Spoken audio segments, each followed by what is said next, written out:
সব সময় শুধু ডিমের ঝোল কিংবা সব সময় শুধু ফুলকপি আলুর তরকারি এইভাবে না করে একটু ডিম আলু ফুলকপির এই রকম একটা রেসিপি বানিয়ে নিতে পারেন। তো চলুন দেখে নেওয়া যাক আমার আজকের রেসিপি ডিম আলু ফুলকপির রসা। নমস্কার, আমি সহেলির রান্নাবান্নায় আপনাদের সবাইকে স্বাগত জানিয়ে আজকে আবারও একটা রান্না নিয়ে হাজির হয়ে গেছি। তো আজ বানাবো ডিম আলু ফুলকপির রসা।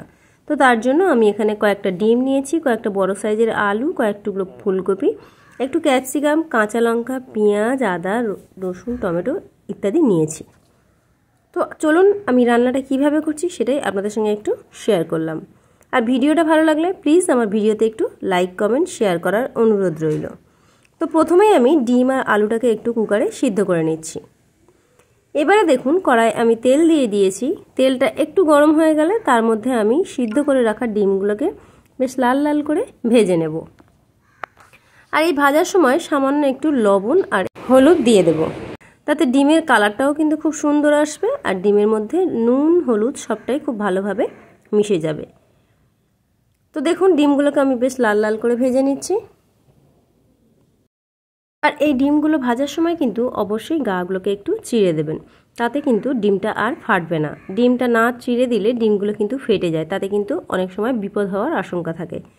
তো ডিম আমার ভালোভাবে ভাজা হয়ে গেছে, আমি এবার ডিমগুলোকে একটু তুলে নিচ্ছি। আর সেই একই তেলের মধ্যে আমি ফুলকপিগুলোকে একটু ভেজে নেব।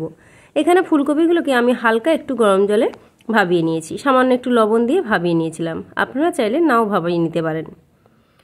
তো দেখুন ফুলকপিগুলো বেশ মোটামুটি ভালোভাবে আমার লাল লাল করে ভাজা হয়ে গেছে। তো ফুলকপিগুলোকেও আমি এবার একটু তুলে নিচ্ছি। তবে ফুলকপিটাকে একটু সময় নিয়ে ভাজতে হবে, তাতে ফুলকপিটা খুব সুন্দরভাবে ভালোভাবে ভাজা হবে। তো ফুলকপি ভাজা হয়ে গেছে, আমি সবগুলো তুলে নিলাম। সেই তেলের মধ্যে আমি দিয়ে দিচ্ছি তেজপাতা, যদি প্রয়োজন হয় আরও একটু তেল দিয়ে দেবেন। তো এখানে আমি আরও একটু তেল দিয়ে দিয়েছি। দিয়ে দিচ্ছি একটু গোটা গরম মশলা আর দিয়ে দিচ্ছি হাফ চামচ পরিমাণ জিরে। এখানে আমি কাঁচা লঙ্কা অ্যাড করব, তার জন্য আমি আর শুকনো লঙ্কাটা ফোড়নে দিলাম না। ফোড়নটা একটু ভাজা হয়ে গেলে দিয়ে দিচ্ছি পেটে রাখা পেঁয়াজ। আমি পেঁয়াজটাকে এখানে একটু পেস্ট করে নিয়েছি, তাতে তরকারিটা বেশ ঘন মতো হবে, তরকারিটার টেস্টও খুব সুন্দর আসবে। তো পেঁয়াজটাকে আমি একটু ঘন করে নিয়ে ভালো করে একটু ভেজে নেব। পেঁয়াজটা যতক্ষণ একটু ভালোভাবে লাল লাল হয়ে যাচ্ছে ততক্ষণ আমি একটু নেড়ে নেব। এবারে এর মধ্যে দিয়ে দিচ্ছি কেটে রাখা কয়েক টুকরো ক্যাপসিকাম। ক্যাপসিকামটা দেওয়ার জন্য তরকারিটা কিন্তু খুব ভালো একটা সেন্ট আসে। তো তার জন্য আমি এখানে কয়েক টুকরো ক্যাপসিকাম দিয়ে দিলাম। দিয়ে দিচ্ছি 1 চামচ পরিমাণ আদা, রসুন আর কাঁচা লঙ্কা আমি একসঙ্গে বেটে নিয়েছি, তো সেই বাটা 1 চামচ দিয়ে দিলাম। দিয়ে দিচ্ছি 2 টমেটো পেস্ট। টমেটোটাকে চাইলে আপনারা কুচি কুচি করেও দিতে পারেন, আমি এখানে টমেটোটাকে একটু গ্রেট করে নিয়েছি। এবারে সমস্ত পেঁয়াজ, আদা, রসুন, টমেটো খুব ভালোভাবে কষিয়ে নেব। ভালোভাবে একটু আদাটা ভাজা ভাজা হয়ে যাবে ততক্ষণ পর্যন্ত একটু নাড়াচাড়া করে নেব। তো দেখুন আদা, পেঁয়াজ, টমেটো, রসুন খুব ভালোভাবে কিন্তু আমার ভাজা ভাজা হয়ে গেছে। সব মশলাটা যখন বেশ ভালোভাবে একটু ভাজা ভাজা হয়ে যাবে তখন তার মধ্যে কিছু গুঁড়ো মশলা আমি অ্যাড করে দিচ্ছি। দিয়ে দিচ্ছি পরিমাণ মতো হলুদ, দিয়ে দেব পরিমাণ মতো লবণ। লবণটা আপনাদের আন্দাজ বুঝে দেবেন। তো লবণ দেওয়ার পর দিয়ে দিচ্ছি কিছুটা জিরে গুঁড়ো। আমি এখানে 1 চামচ জিরে গুঁড়ো দিলাম, 1 চামচ পরিমাণ ধনে গুঁড়ো দিয়েছি। দিয়ে দিচ্ছি 1 চামচ পরিমাণ কাশ্মীরি লঙ্কার গুঁড়ো আর দেব হাফ চামচ পরিমাণ চিনি। দেওয়ার পর সমস্ত মশলাগুলোকে খুব ভালোভাবে একটু কষিয়ে নেব, যাতে এই সময় মশলাটা পুড়ে না যায়। তার জন্য চাইলে আপনারা সামান্য একটু জলও অ্যাড করে দিতে পারেন। তো আমি এখানে সমস্ত মশলাটা খুব ভালোভাবে একটু কষিয়ে নিচ্ছি। মশলাটা যখন খুব ভালোভাবে কষানো হয়ে যাবে এর মধ্যে দিয়ে দেব কেটে রাখা বড় বড় আলু।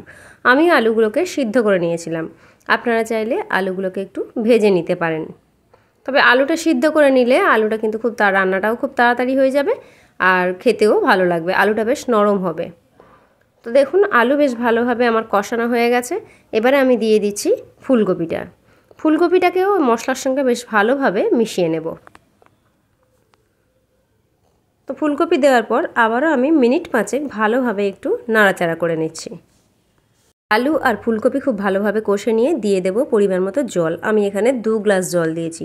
আর এবারে দিয়ে দিচ্ছি সামান্য একটু চিনি। চিনিটা তখন একটু কম দিয়েছিলাম, তো আর তার জন্য আরও একটু দিয়ে দিলাম। আর এখানে ফুলকপিটা একটু সিদ্ধ হতে সময় লাগবে, তো তার জন্য সেই হিসেবে একটু জলটা বেশি দিয়েছি। তো দেখুন ঝোল এখানে কিন্তু ফুটতে শুরু করেছে। মোটামুটি আমার ফুলকপি ও আলু সিদ্ধ হয়ে এসেছে। এবারে আমি এর মধ্যে ডিমগুলো দিয়ে দেব। ডিমগুলো দিয়ে একটু নাড়াচাড়া করে নেওয়ার পর আমি দিয়ে দিচ্ছি একটু কসুরি মেথি।